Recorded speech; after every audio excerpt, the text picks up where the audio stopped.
blood wange ali blood wayinza okuba agenze ngubadde omumanyi omugamba blood tugendeko ko mu baana mama gundi ajjanyiga kati blood yoyo bwagenda mutima buli wola banga baka naye ola blood agenze abaana so naye nga abantu banjawulo bavuddeyo ndoza tusoko so mpe principle nga tuwa experience ye ne honorable Chani ne honorable Jacob Oulanyah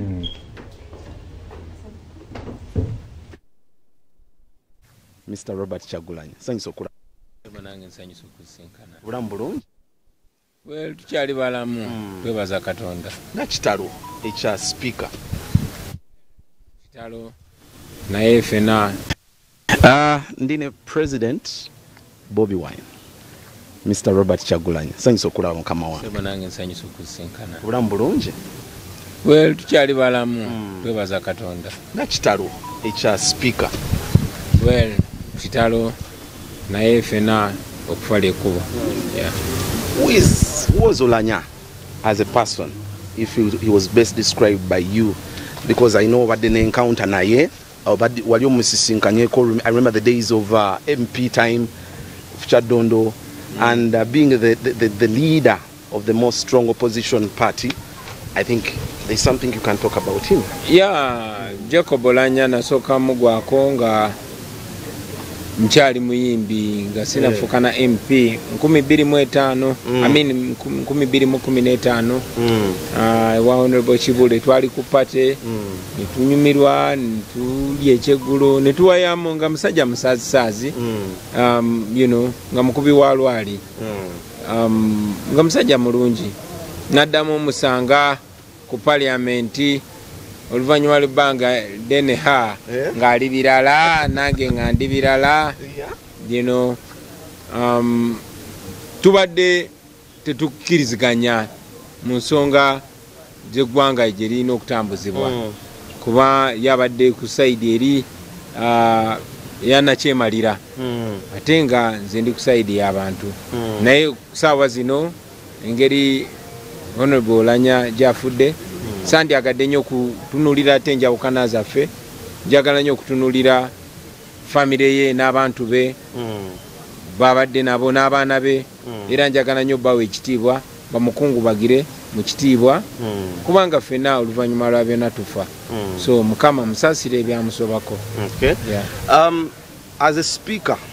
because ayinza babadde mweri party but abadde speaker wa parliament how is he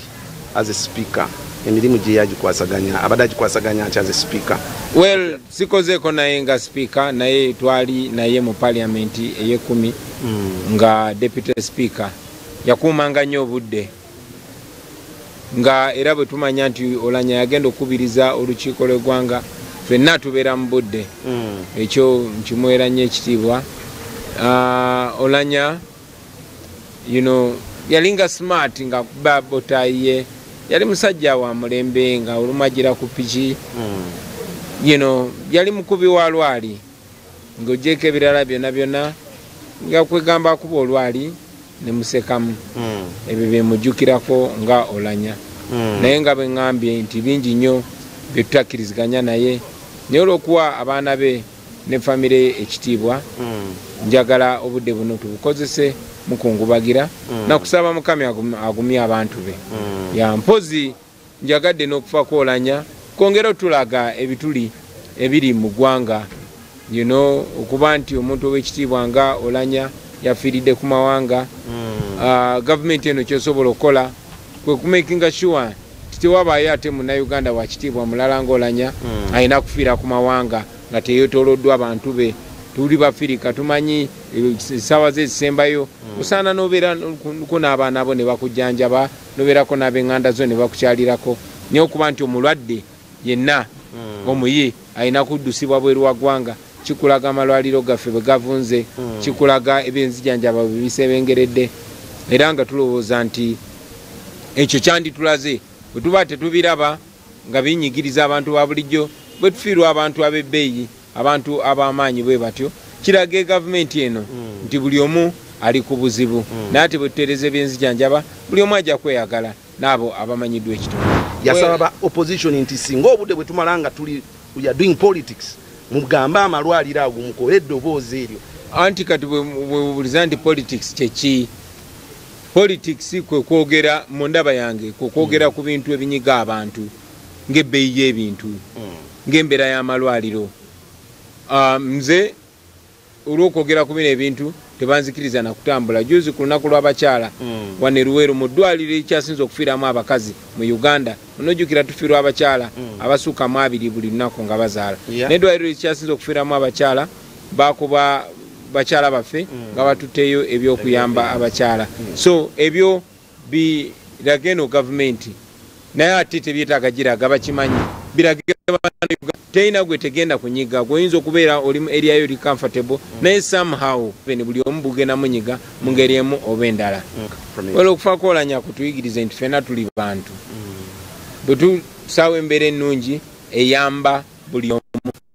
ate bwe wateekebwawo embeera embi enyiga buli omu eyinza obutakunyiga direct eyinza obutakunyigirawo naye nga lazima buli omu ejja mumutuukako